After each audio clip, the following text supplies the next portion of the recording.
Date. We've got a few transfer tidbits to talk about. First up, we're going to talk about what Alistair Gold was talking about, a new goalkeeper. And he says that Tottenham are more than likely to sign a new goalkeeper in the summer to provide competition or backup for Vicario. Spurs could even end up making a move in January if the right opportunity was to present itself. And I think it's needed. Fraser Forster will be leaving at the end of the season. You've got Brandon Austin and Alfie Whiteman there, but Ange clearly doesn't think they're good enough because he never gives them opportunities, albeit Brandon Austin did get that new contract. But I feel that was just to make quota numbers. So, yeah, I do think we need a new keeper. Definitely. I mean, you're definitely. I mean, if Vicario was out for any extended period of time, that'd be a big concern for us. Forster's just not good enough. He's not good enough with his feet. He's slow when he gets out down to either side. Unless something is straight at him, he doesn't usually save it. Luckily, he's a big bloke, so a lot of things are straight at him. But if you got anything, it goes to the side of him, he struggles, and I think that's not good enough. What we want. If we get a keeper in January, I would cancel his contract and I would get a keeper. That's what I would do. Obviously, if we can pre-sign a keeper for the summer and have Forster to the end of the season is what it is. I mean, I'm willing to accept that, but I think definitely a young backup who could compete with Vicario, but also you're not worried about him coming in cup games and things like that. I definitely think is needed. Fijajes are reporting that Tottenham are monitoring Brighton's midfielder Carlos Balleba ahead of a potential move in the summer.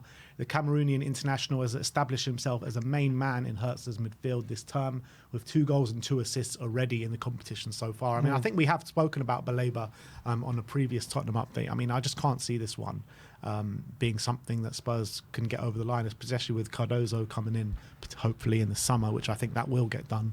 Baleba's been brilliant though this season. He is, but Brighton will probably command 100 million for him, knowing Brighton, so we're not going to spend that money on him. Midfield, I think at the moment is not the biggest issue as much as you could always look for improvements, and Balleba, from what I've seen from him, would be a big asset to us. And maybe we could use that ability, but as you say, Cardozo's there, Sarr's still improving, Decky's now a central midfielder, so I don't see us spending big money on someone like Balleba when we could get Cardozo with his signing on his set fee. Yeah, I mean, if you're looking at it, Balleba for north of 80 million or Cardozo for 25 million, I mean, you know which one they're going to get. That's for sure. Graham Bailey says that Brighton's Facundo Buonanotte, who is currently on loan at Leicester, has now emerged as a subject of interest for Tottenham, with the club willing to fight to ensure they win the race for his signature. A Spurs bid is currently being prepared, with the Seagulls apparently willing to let the 19-year-old leave for a fee of 50 million euros, 41 million pounds, amid interest from several other clubs, including current employers Leicester. And I actually think Buonanotte is a really good player. I've really enjoyed his performances this season for Leicester. He's been one of the shining lights for them. And I think he could be a good player for us, actually. Yeah, I'm trying to figure out where he fits in, because right wing, competing with Brendan on the right. I mean, he's young, which is I thought he was a bit older than that, so he's still a teenager. And you're right, he's done very well. I actually thought even for Brighton he did quite well when he was given opportunities, but they weren't as many as he's been for Leicester, and he's been very good for Leicester. He's got a great left foot, very intricate little player. I don't know if he's got the pace to play a winger in our system, but maybe there is a place for him in terms of he's just a different option, isn't he? I really like him. But does he? Well, I wonder if he'd be more of fitting where Decky plays rather than on the right. That's what I'm thinking potentially. Yeah. But I think he could be a good option. But I think he's going to go back to Brighton, to be honest. Probably. Transfers.com, not the most reliable, reputable source. They say Tottenham have been in touch with the representatives of Jack Grealish. Here we go. Over a possible January move. The club's sporting director, Johan Lang, was instrumental in the transfer that took Grealish to Man City during his time at Aston Villa.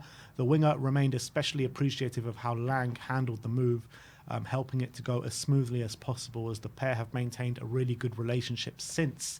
There is no chance in hell Spurs are signing Jack Grealish. No chance in hell. The guy's on 300k a week or something crazy like that. The only way is if they're desperate to get rid of him and they do a Sancho type or a Sterling type deal. They pay 80% of his wages. Yeah, that's the only way it happens, because we ain't paying all his wages. We're not paying a big fee as well. I think obviously I'd like him. I think him and Son on the left wing, and then cancel Werner's loan. I wouldn't mind that. Or as well, he can play in the Madison role on that left number 8 as well. Gives us a few options. But I think he would fit in well at Tottenham. But he's also he's got a lot of injuries at the moment. And City have a lot of injuries. I don't know if they can afford to lose him. So don't think so for me. Yeah, I don't think something like that happens in January or in the summer. But yeah, I think it would be interesting if City were kind of open to subsidising the wages. I'm just trying to see when. I reckon he goes back to Villa. 2027. Maybe he goes back to Villa. Yeah, maybe. I wouldn't be surprised. They could do with a left winger. 2027 is his contract. So he's got 2.5 years.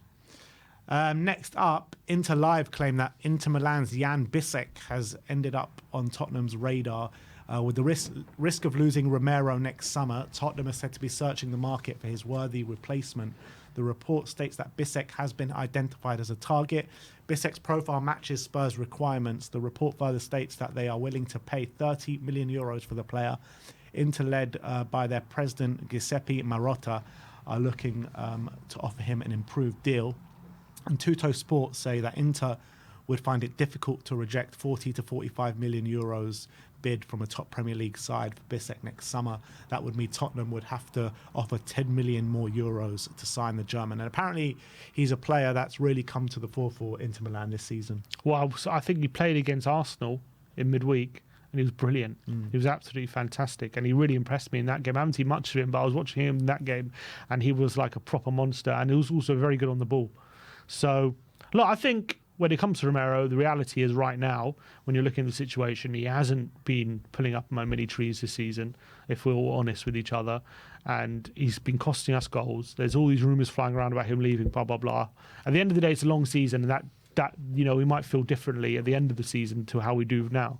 But how we do now is, if he does leave, we have to look at the future. We have to always stay on top of it. And if he isn't committed to the future of the club, then we have to look at moving him on and signing a replacement. And that's not a bad thing. That's just how we should operate. We shouldn't hang on to players who don't want to be here. That's fair. I'm not saying that is the case. I'm just saying if it was to be the case, then we shouldn't hang on to him. So having contingencies is not a bad thing. Yeah, and it's like when a player wants to leave Spurs, like we make it so hard for them to leave. When you look at a player that doesn't want to be at Man City anymore, maybe Bernardo Silva is a bit of an exception to that rule because he seems to be wanting to leave every summer and ends up staying. But I don't genuinely believe he does want to leave. But if someone wants to leave Man City, they're like, all right, off you go. Like, we'll just find someone else. That's how big clubs operate. Given Dragusin's performances of late, do you still think we don't replace Romero if we sell him? I mean, I think both of them should probably leave. I think that was the plan, though, when we signed Dragusin, for him to be the heir to Romero's place in the team. I do think that's why we signed him. Do you think he's up to it? No, I don't. Like I said, but it depends who the manager is. Like, if the manager's Ange Postecoglou, then no, I think it's a complete profile mismatch. But if it's a different manager, you never know. If it's in a different system, he could do a lot better. I don't think he's a bad player. No, he's not a bad player. I think he's had a bad... People forget his good games. You know, he had a good game against City and Villa. Played well. Yeah. And because he's had 2 stinkers, now we're like, he's terrible. But he's not terrible. Yeah. Radu's agent, Florin Manea, has been speaking once again. Oh, here we go. And he admits that his client is happy now at Spurs. He says he's focused on the rest of the season. He wants to do well with Tottenham. He's talking about the potential rumours with Juventus. He says, I learn about it from the Italian newspapers. I honestly don't know anything about it. With Juventus, as far as I'm concerned, there's been no contacts. As always, the final say with these cases will be up to the club where he belongs to, but the boy is happy here at Tottenham.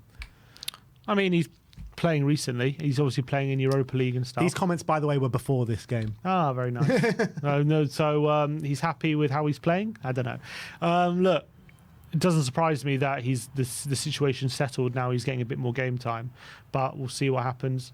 I was actually thinking about this the other day. You were saying how must it feel for Dragusin to feel like it doesn't matter how he plays, he's always going to be dropped for Romero and Van de Ven. But is that true? Because you look at the Madison situation, You know, Decky's come in and he's stolen that spot, hasn't he? True. And Maddison's one of the vice captains, and he's one of the players at the beginning of the season. You would have said he's probably one of these players who's undroppable, and he has dropped him.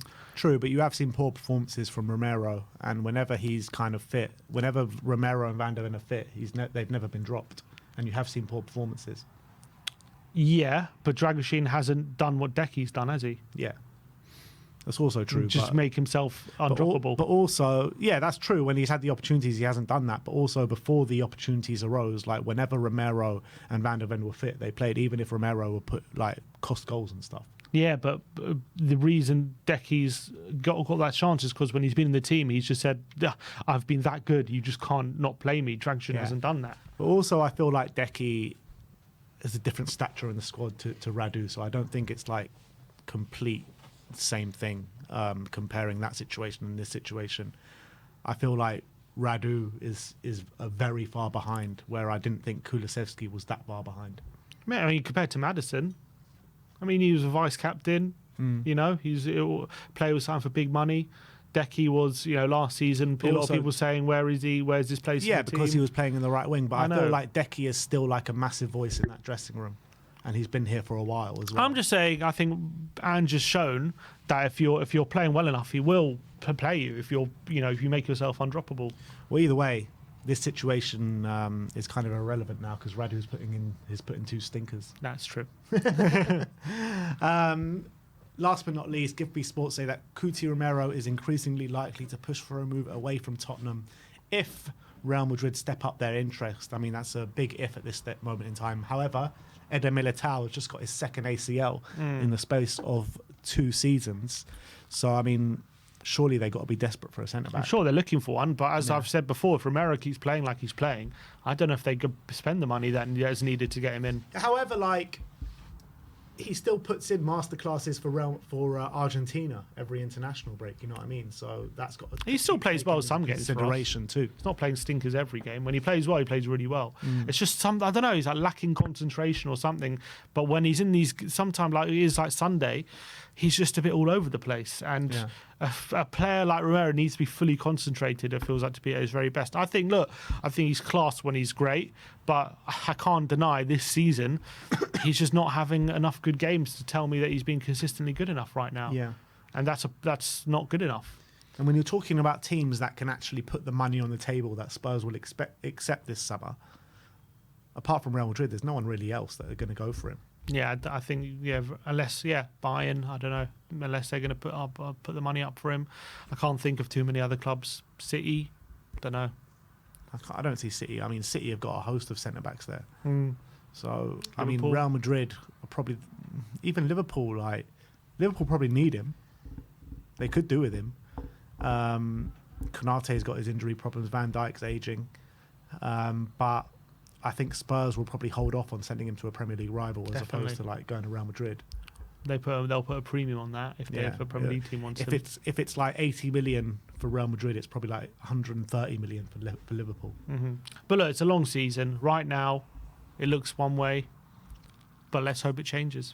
Yeah, and it's not even just Cuti who could be available. I mean, Saliba as well is in the same contract situation. So I think Real Madrid will look at one of those two centre backs. Probably. If I was them, I would. Yeah.